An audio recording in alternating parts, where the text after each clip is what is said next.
sore pemirsa, pada sore hari ini kita berjumpa dengan Pak Hasan Ratik, salah seorang pengungsi dari Afghanistan yang ada bersama keluarganya dan saudara-saudaranya tinggal di Jakarta Barat, tepatnya di sebuah bekas kantor Kodim di Jakarta Barat di Kalideres. Kita akan mendengarkan ngobrol-ngobrol sedikit dengan Pak Hasan Ratik agar kita bisa mengerti apa yang menjadi harapan-harapan dari para pengungsi Afghanistan terhadap masyarakat dan pemerintah Indonesia. Selamat sore Pak Hasan Ratik. Selamat sore. Assalamualaikum warahmatullahi wabarakatuh. Waalaikumsalam warahmatullahi wabarakatuh. Bapak, kami orang Indonesia ingin sekali mengetahui apa yang menjadi latar belakang mengapa rakyat Afghanistan ada yang mengungsi keluar dari Afghanistan. Bisa Anda ceritakan sedikit? We are refugees. I'm sorry, I cannot explain in Indonesia, bahasa Indonesia, but I try to mix. So, Anda tahu the situasi Afghanistan, sekarang ada Taliban di sana, and dulu udah ada Taliban teroris dan dari NATO forces juga udah ada di Afghanistan. Situasinya seluruh dunia tahu Afghanistannya bagaimana, especially untuk Hazara itu ada satu etnik Hazara. So, ini majority of pengungsi di Indonesia ada Hazara dari Afghanistan. So, situationnya tidak ada bagus untuk Hazara in Afghanistan. So, sekarang semua dari Afghanistan mau keluar, seek asylum, mungkin di Indonesia, mungkin di European country, atau di Iran, Pakistan, atau di Ada berapa banyak pengungsi Afghanistan yang ada di Indonesia? Di Indonesia ada mungkin 13.600 orang. Di mana aja mereka? Ada di Jakarta, ada di Bogor, ada di Pekanbaru, Medan, Makassar, Surabaya, Tanjung Pinang, Batam, itu ada. Mereka tinggal di penampungan seperti ini ataukah di masyarakat atau bagaimana Pak? Di kota-kota tersebut? Kodim ini ada ex Kodim Yeah. di Kalideres, Jakarta Barat. Ini sudah 2 tahun 4 bulan ini orang-orang di sini tinggal di sini. Ini buildingnya dari pemerintah DKI Jakarta. It is given in Juli 10 2019. Sudah 2 tahun 4 bulan di sini. But there is no any other assistance from any other organization. Berapa banyak saudara yang ada tinggal di ex-Kodim ini? Sekarang ada 170 atau 75 orang. 175 orang. Dari anak kecil sampai orang dewasa ya? Dari anak kecil sudah di sini 7 anaknya sudah they were born here in this building. Menurut Bapak sendiri atau menurut saudara-saudara kita di sini, bagaimana masyarakat Indonesia menerima kehadiran bapak-bapak Afghanistan sih? We are thankful of the people of Indonesia, the local people. We are thankful of them. We receive some assistance, some donation dari orang Indonesia. Tapi ini bagus sama orang Indonesia. We are thankful of them. Bagaimana para pengungsi mendapatkan kekuatan ekonomi untuk bisa tetap survive di pengungsi? There are different people in the situation. Some of the people receive some assistance dari IOM, tapi ada yang tidak receive any assistance dari IOM. dari IOM, dari any organisasi tidak mendapat. Ya, orang ini yang tinggal di Kodim ini they survive based on some donations from the people, from some communities, not from IOM or UNHCR or anyone else. Dari 13.000 orang Afghanistan, ada berapa banyak yang mendapatkan bantuan dari IOM? Dari IOM ada 8.000 orang yang dapat dari IOM. Semua tidak ada dari Afghanistan. Ada di sini dari 43 negara di sini di Indonesia. Tapi 56 ya persen dari Afghanistan. Ya mungkin 7.500 atau 300 ada dari Afghanistan. Apa yang diterima oleh masyarakat dari IOM? IOM-nya itu they say that they changed their rules in 2018. They do not help any refugee here from March 2018. Yeah. They do not help any refugee now. IOM memberikan bantuan apa saja pada Itu refugee? yang those people who receives assistance from IOM or pengungsi yang receive assistance dari IOM itu ada accommodation, ada monthly allowance juga. Oh, allowance sebesar? Allowance-nya 1.250.000 Per bulan. per bulan ya, satu orang. Selain itu ada lagi? Tidak ada. Oh. Saudara-saudara Afghanistan kita mengapa tidak mencari pekerjaan di sini? Itu tidak ada izin dari pemerintah. Oh, Tidak bisa. jadi tidak diizinkan untuk Ya, bekerja. tidak ada izin, refugees are not allowed according to because Indonesia is not signatory to the 1951 convention. That's why tidak izin dari pemerintah, tidak bisa kerja di sini. IOM, apa yang menjadi dasar mereka memilih si A mendapatkan bantuan, si B tidak dapat bantuan? How they choose the ones that get the allowance, the ones not get the allowance? I can say that IOM start from March 2018 until now they don't help, but sometimes they help some people, especially you saw that the refugees from Myanmar when they reached to Aceh, they were helped by IOM. Tapi I'm not sure why they don't help the refugees here who are staying in this country from 2013 dari 2013 sampai sekarang ada di sini, tapi tidak ada asisten dari IOM. Saya tidak tahu. Upaya apa saja yang sudah dilakukan oleh masyarakat Afghanistan untuk mendapatkan bantuan dari IOM? Harus ada sama-sama itu, orang ini human is equal to each other. So if there is one person receiving some assistance, all others should receive equally. But tapi ini tidak ada yang solusi yang refugee pengungsi mau itu ada resettlement. Ya, resettlement itu mungkin ke negara tujuan, pindah ke negara tujuan itu.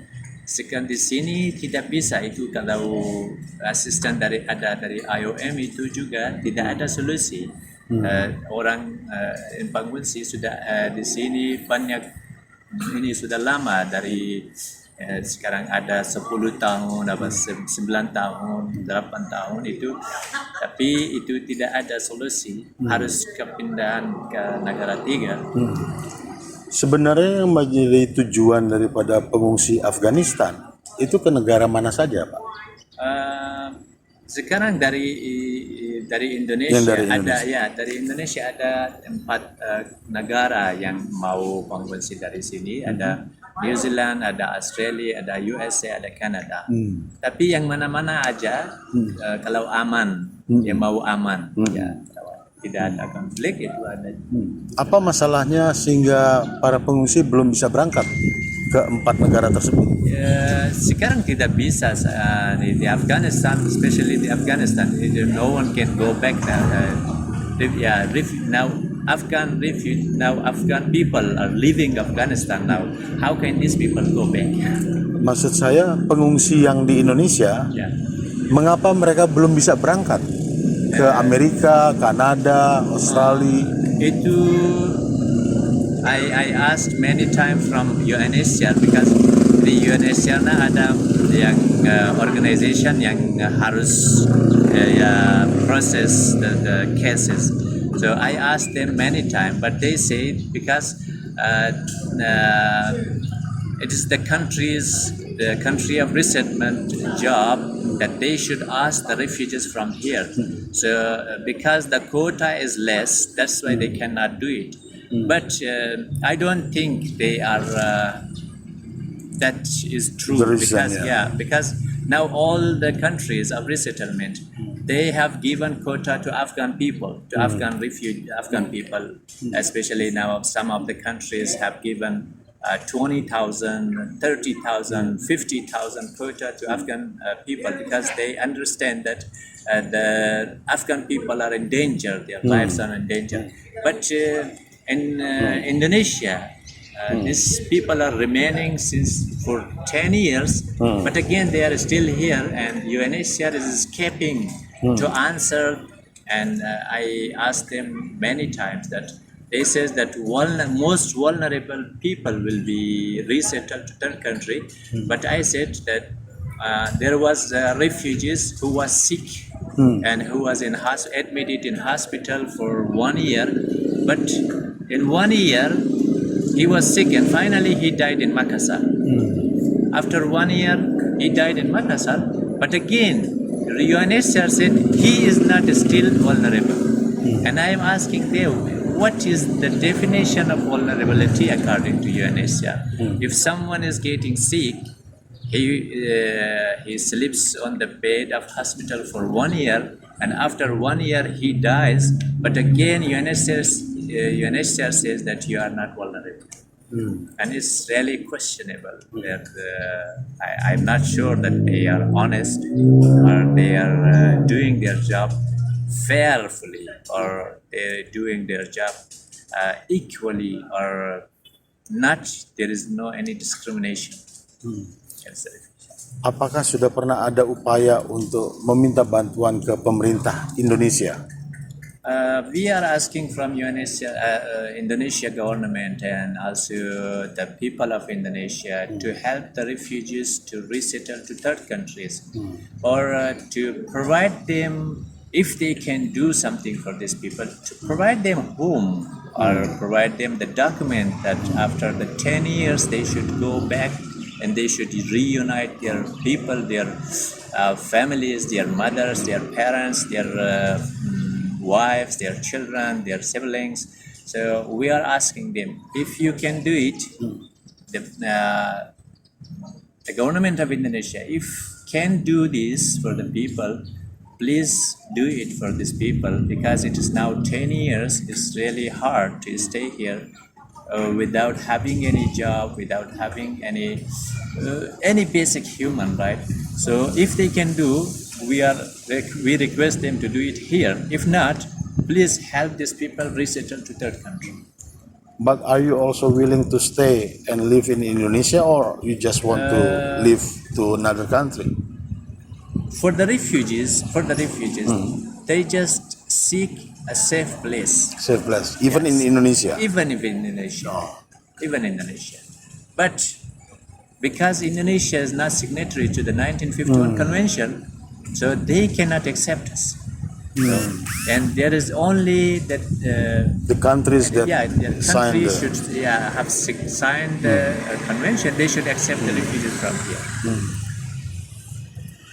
Kalau misalnya ternyata if there is no answer from the IOM, from the UN, what will you do? If there's no answer so long time and there will no answer anymore, what will you do?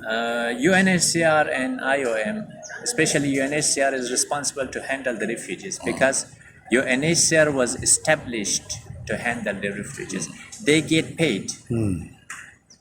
They receive budget. They receive fund From the countries. from the countries, from 92 countries. They receive budget to handle the refugees, to serve the refugees, to find three solutions. The first solution is to resettlement, which is not, the first solution is repatriation, which is not possible now. Refugees cannot go back to Afghanistan. It's not possible. The second is now to remain in this country and to be provided equal right to any citizen of this country, which is not possible now. And the remaining solution is only resettlement to the country. And we are asking the UNHCR to provide one of these solutions. Anyone that possible, provide this. And this is the job of UNHCR. UNHCR has to do it. If UNHCR cannot do it, it should close their door. It should not play with the refugees' life. And because refugees are also human, they should tell the refugees that we cannot do now. We close our door, go anywhere you want to go. So this is the only, if they can do something, please do sooner, because now 14 people committed suicide yet because of the mental issue or illness. And do not let more people commit suicide. If they cannot do, close their door. It's the only thing. Back to the Afghanistan. Banyak orang Indonesia yang masih melihat Taliban secara positif. They support, they believe the Taliban are changed, sudah berubah. Tapi ternyata berita yang kami terima di sini itu tidak demikian. Mengapa orang masih percaya dengan Taliban seperti itu? Yeah, many people, when the Taliban arrived in Afghanistan, they overtaken the government of Afghanistan. So they said that the Taliban is not the Taliban of before. Yeah, it's changed now. Now we are seeing now they closed the schools for girls. Now the girls cannot study after 6th class. Where is the changes? Where is the changes? The woman cannot walk on outside.